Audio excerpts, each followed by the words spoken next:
ഈ പീപ്പിൾ ഇൻസൈറ്റിന്റെ വളരെ ശ്രദ്ധേയമായിട്ടുള്ള സർവേ വരികയാണ്. ഈ പീപ്പിൾ ഇൻസൈറ്റ് ചൂണ്ടിക്കാണിക്കുന്നത് അശ്വതി ബി.ജെ.പിക്ക് കേരളത്തിൽ ലഭിക്കാൻ പോകുന്ന സീറ്റുകൾ 10-നും 14-നും ഇടയിലാണ്.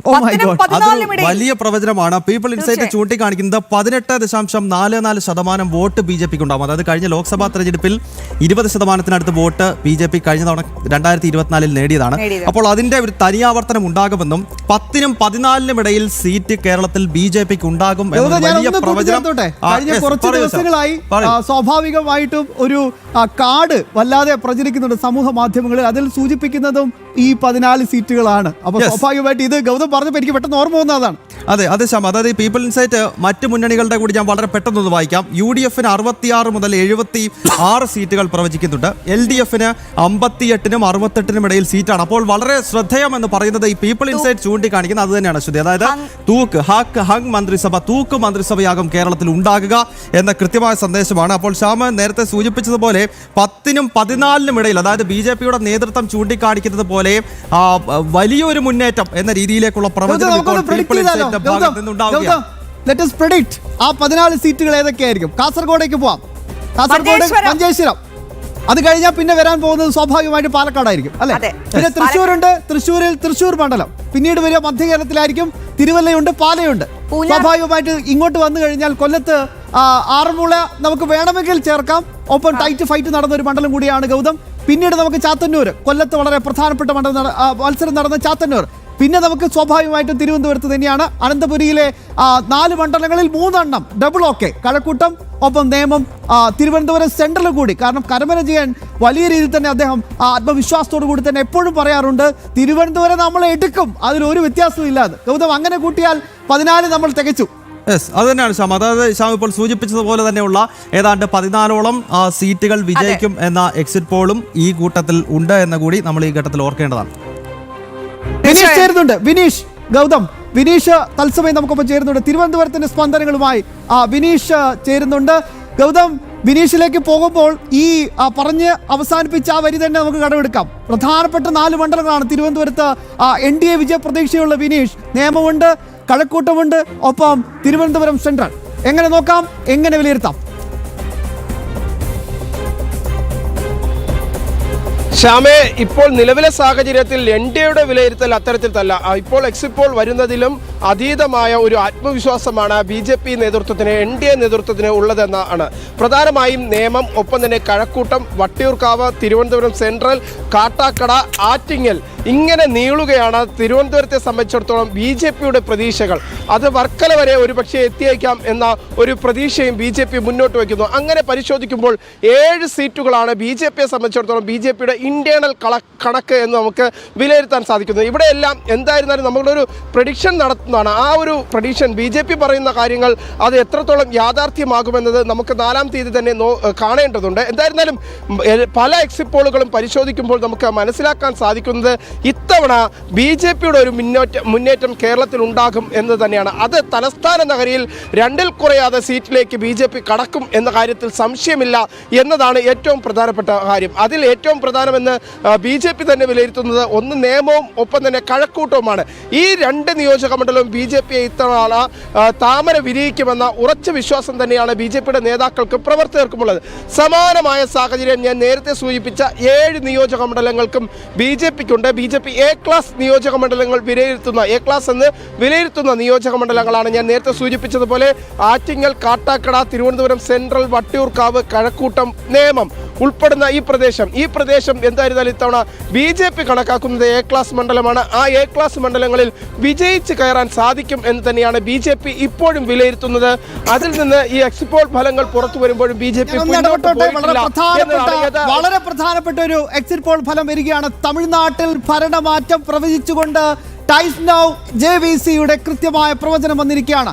അണ്ണാ DMK നേതൃത്വം കൊടുക്കുന്ന BJP ഘടകകക്ഷിയായ NDA സഖ്യം തമിഴ്നാട് തൂത്തുവാരും എന്ന വളരെ പ്രധാനപ്പെട്ട ഒരു പ്രഡിക്ഷൻ ഇപ്പോൾ JVCയുടെയും ടൈംസ് നൗവിന്റെയും പ്രഡിക്ഷനായി മുന്നോട്ട് വരുന്നുണ്ട്. സ്വാഭാവികമായിട്ട് ഇത് തള്ളിക്കളയാനും സാധിക്കില്ല.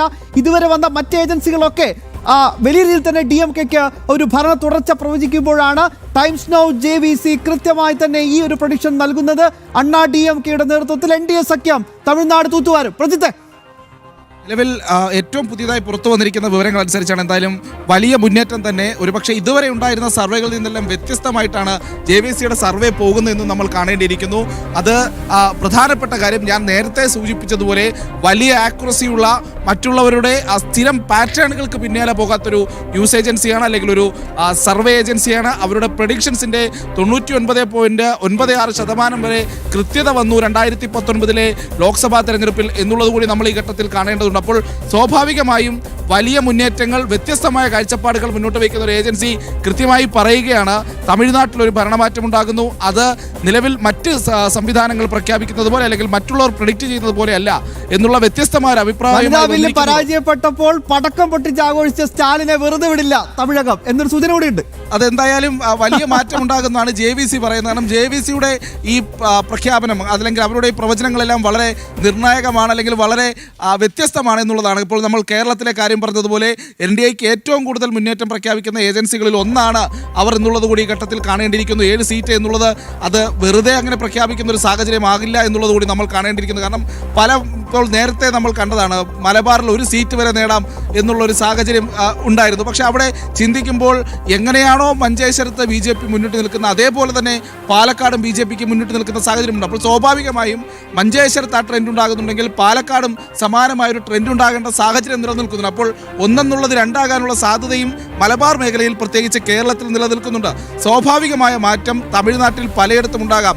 ഈ TVക്ക് പിടിക്കുന്ന വോട്ട് വളരെ നിർണായകമാണ് എന്നുള്ളത് ശ്യാമ് പറയാതിരിക്കാൻ കഴിയില്ല. കാരണം അത് 10 മുതൽ 12 ആയാലും ശരി, അത് 18 ആയാലും ശരി, അവർ പിടിക്കുന്ന വോട്ട് അത് ആരുടേതായിരിക്കും എന്നുള്ളതാണ്. അല്ല, ഇതാണ് പ്രഡിക്ഷൻ എങ്കിൽ സ്വാഭാവികമായിട്ട് പിടിക്കുന്ന വോട്ട് സ്റ്റാലിന്റെ വോട്ട്. സ്വാഭാവികമായി അങ്ങനെ ആവണം. ഞാൻ ഒന്നിടപെട്ടോട്ടെ, ഒറ്റ മിനിറ്റ് ഞാൻ തിരിച്ചെത്താം. 160 സീറ്റുകൾ ഗൗതം ചാണക്യ, ഒരുപക്ഷെ നമ്മുടെ പ്രേക്ഷകരൊക്കെ ഏറ്റവും കൂടുതൽ പ്രതീക്ഷിച്ചിരിക്കുന്ന ഒരു പോൾ പ്രഡിക്ഷൻ ചാണക്യയുടെ ആയിരിക്കും. ചാണക്യ പറയുന്നത് 160 സീറ്റുകൾ വരെ ബംഗാളിൽ BJP സ്വന്തമാക്കി ഒരു ശക്തമായ തിരിച്ചുവരവ്. ഐസൻ ഒന്ന് എഴുന്നേക്കോ, ആ ഫ്രെയിമിൽ ഒന്ന് കാണട്ടെ ഐസൻ.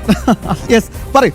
ഇത് ബംഗാളിലെ ആ മാറ്റം എന്ന് പറയുന്നത്, ബംഗാളിലെ മാറ്റത്തിൻ്റെ അടിസ്ഥാന കാരണം എന്ന് പറയുന്നത് ബംഗാളിലെ ഈ ഭരണവിരുദ്ധ വികാരം എന്നതിനപ്പുറം ആ ബംഗാളിലെ ചില നിലപാടുകളാണ്. അതായത് പ്രധാനമന്ത്രി മുന്നോട്ട് വയ്ക്കുന്ന ചില നിലപാടുകളാണ്, അല്ലെങ്കിൽ NDA മുന്നോട്ട് വയ്ക്കുന്ന ചില നിലപാടുകളാണ്. ഇത്തരത്തിൽ വ്യക്തമായ ചില നിലപാടുകൾക്കുള്ള വോട്ട്, ആ നിലപാടുകൾക്കുള്ള വോട്ടാണ് ഇപ്പോൾ ഈ പ്രവചിക്കുന്നതെല്ലാം തന്നെ നമുക്കിപ്പോൾ മനസ്സിലാക്കാൻ സാധിക്കുന്നത്. 148 ആണ് മാജിക് നമ്പർ.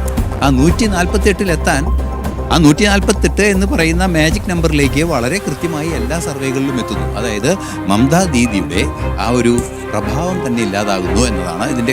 ഇനി കുറച്ചു കാലം വിശ്രമിക്കൂ എന്ന് ബംഗാൾ പറയുകയാണ് മമതാ ദീദിയോട്. Over to you Gautam, Aswathy. തിരുവനന്തപുരത്ത് നിന്നും രഞ്ജിത്ത് അമ്പാടി കൂടി ചേരുന്നുണ്ട്. രഞ്ജിത്ത്, എക്സിറ്റ് പോൾ ഫലങ്ങൾ കാണുമ്പോൾ എന്താണ് തോന്നുന്നത്, പറയൂ.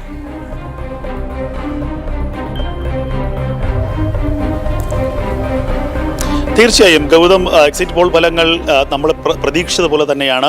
ഞാൻ കഴിഞ്ഞ ദിവസങ്ങളിൽ തന്നെ പറഞ്ഞതുപോലെ ഒരു കേവല ഭൂരിപക്ഷമാണ് UDF പ്രതീക്ഷിക്കുന്നത്. ഒരു 75 മുതൽ ഒരു 84 സീറ്റ് വരെ നേടുമെന്ന് കഴിഞ്ഞ ദിവസം തന്നെ കോൺഗ്രസ് നേതാക്കന്മാർ ഉറപ്പിച്ചു പറഞ്ഞിരുന്നു. എന്നാൽ 80 സീറ്റുകൾ എത്തുമെന്ന് LDF പറഞ്ഞിരുന്നില്ല. ഇവിടെ ഏകദേശം പുറത്തു വരുന്ന എക്സിറ്റ് പോൾ ഫലങ്ങൾ കൃത്യമാണെങ്കിൽ ഇതിൽ ഗോൾ അടിച്ചിരിക്കുന്നത് അല്ലെങ്കിൽ ഇതിൽ ലോട്ടറി അടിച്ചിരിക്കുന്നത് NDAക്കാണ്. പറഞ്ഞു വരുന്ന അല്ലെങ്കിൽ ഈ ഐമാർക്കായാലും JVC ആയാലും ഒക്കെ പറയുന്നത് പോലെ ഒരു 0 മുതൽ 8 വരെയോ അല്ലെങ്കിൽ 0 മുതൽ 10 വരെയോ സീറ്റ് ലഭിച്ചാൽ അത് BJPയെ സംബന്ധിച്ച് NDAയെ സംബന്ധിച്ച് കേരളത്തിലെ അതിനിർണായക ശക്തിയാകാനുള്ള ഏറ്റവും വലിയ സാഹചര്യമുണ്ട്. 2031 തെരഞ്ഞെടുപ്പിൽ BJPക്ക് ആയിരിക്കും കേരളത്തിലെ പ്രധാനപ്പെട്ട രാഷ്ട്രീയ മുന്നണിയായി മാറുക. ഇതിലൊരു കാര്യം കൂടി നമ്മൾ പറയണം. ഇത് ഒരു കൃത്യമായ തെരഞ്ഞെടുപ്പ് വിജയമാണ്, കൃത്യമായ തെരഞ്ഞെടുപ്പ് പോരാട്ടത്തിൻ്റെ വിജയമാണ്. ഏതെങ്കിലും ഒരു ഫാക്ടർ ഈ തെരഞ്ഞെടുപ്പിനെ സ്വാധീനിച്ചിട്ടില്ല എന്ന് പറയാം. കഴിഞ്ഞ തവണത്തെ പോലെ കിറ്റോ അല്ലെങ്കിൽ കഴിഞ്ഞ തവണത്തെ പോലെ നമ്മുടെ പ്രളയമോ അല്ലെങ്കിൽ മറ്റേതെങ്കിലും ഒരു വിഷയമല്ല ഈ തെരഞ്ഞെടുപ്പ്. ഈ തെരഞ്ഞെടുപ്പ് ശക്തമായ രാഷ്ട്രീയ പോരാട്ടമാണ്.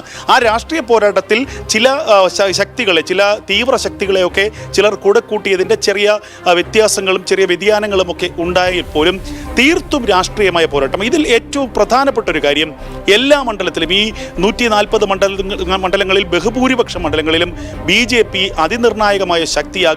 അതുകൊണ്ട് തന്നെ ഓരോ സ്ഥാനാർത്ഥിയും വിജയിക്കുന്ന വോട്ടുകളുടെ ശതമാനത്തിൽ അല്ലെങ്കിൽ ഭൂരിപക്ഷത്തിൽ കുറവുണ്ടാകും. അത് രാഷ്ട്രീയപരമായി BJPയുടെ അടിത്തറ വർദ്ധിപ്പിക്കുന്ന ഘടകമാണ്. 2031 ലക്ഷ്യമിട്ടുകൊണ്ടുള്ള വലിയ തേരോട്ടത്തിന് പ്രയാണത്തിനായിരിക്കും ഈ തെരഞ്ഞെടുപ്പ് കേരളത്തിൽ സാക്ഷ്യം വഹിക്കുക. എന്തായാലും ഈ പറയുന്ന എല്ലാ തെരഞ്ഞെടുപ്പ് എക്സിറ്റ് പോൾ ഫലങ്ങളും പറയുന്നത് പോലെ തന്നെയാണ് UDF മുന്നണിയും കണക്കാക്കുന്നത്. ഒരു 76 മുതൽ 82 വരെ. ഇതിൽ ഒരു കാര്യം കൂടി പറഞ്ഞു പറഞ്ഞാൽ, കഴിഞ്ഞ തവണ എവിടെയാണ് UDFന് പാളിച്ച പറ്റിയത്? തെക്കൻ ജില്ലകൾ പ്രതീക്ഷിച്ച ഒരിടത്തും തന്നെ UDFന് വിജയിക്കാൻ കഴിയില്ല. ഇത്തവണ അവർ ഓരോ ജില്ലകളും കൃത്യമായി കണക്ക് കൂട്ടുന്നുണ്ട്. തിരുവനന്തപുരത്ത് കഴിഞ്ഞ തവണ 13 തോറ്റെങ്കിൽ തിരുവനന്തപുരത്ത് ഇത്തവണ 6 മുതൽ 7 സീറ്റ് വരെ നേടാം. കൊല്ലത്ത് 4 മുതൽ 5 സീറ്റ് വരെ നേടാം. ആ കഴിഞ്ഞ തവണ ഒരു സീറ്റും നേടാതെ പോയ, അല്ലെങ്കിൽ ഒരു സീറ്റ് മാത്രം നേടിയ തൃശ്ശൂരിൽ ഇത്തവണ തങ്ങൾക്ക് 5 മുതൽ 6 സീറ്റ് വരെ നേടാം. അങ്ങനെ കോഴിക്കോടടക്കം ഓരോ ജില്ലകളും കേന്ദ്രീകരിച്ചുകൊണ്ട് കഴിഞ്ഞ തവണ പൂർണ്ണമായും ഒലിച്ചുപോയ ജില്ലകളിൽ ഇത്തവണ അല്പം പിടിച്ചു നിൽക്കാൻ കഴിയുന്നു എന്നുള്ളതാണ് കോൺഗ്രസിൻ്റെ ഈ തവണത്തെ തെരഞ്ഞെടുപ്പിന്റെ നേട്ടം. ഇതൊരു വലിയ മഹത്തായ വിജയമാണെന്നൊന്നും നമുക്ക് പറയാൻ കഴിയില്ല. വലിയ ഭരണവിരുദ്ധ വികാരവുമില്ല, എന്നാൽ നേരിയ തോതിലുള്ള ഭരണവിരുദ്ധ വികാരമുണ്ട്. 2 തവണ 10 വർഷം തുടർച്ചയായി ഭരിച്ച പിണറായി വിജയൻ സർക്കാരിനെ ജനങ്ങൾ വെറുത്തു തുടങ്ങിയിരിക്കുന്നു. മൂന്നാമതൊരു മുന്നണിയുടെ വലിയ ഉദയം, അതാണ് ഞാൻ ഈ തെരഞ്ഞെടുപ്പിൻ്റെ ഈ എക്സിറ്റ് പോൾ ഫലങ്ങളിലൂടെ ഞാൻ കാണുന്നത്. മൂന്നാമത്തെ ഒരു മുന്നണിയുടെ വലിയ ഫലം, അതിന് അതിശക്തമായ അടിത്തറ NDA BJP ഇവിടെ പാകിയിരിക്കുന്നു. 2039 ഒരു ലാൻഡ് മാർക്ക് ആകുമെന്ന കാര്യത്തിൽ ഒരു സംശയവും വേണ്ട. ഓക്കെ രഞ്ജിത്ത്, എന്തായാലും കോൺഗ്രസിന്റെ പ്രവചനമാണ് ഇപ്പോൾ ചൂണ്ടിക്കാണിച്ചത്. അശ്വതി, ഒരു ഇടവേള. അതെ, ഇരു മുന്നണികൾക്കും അല്ലാതെ വേറൊരു മുന്നണിക്ക് ഇവിടെ കേരളത്തിൽ റോൾ ഉണ്ടോ? ഉണ്ട്, മറുപടി കൊടുത്തു അല്ലേ? അതെ.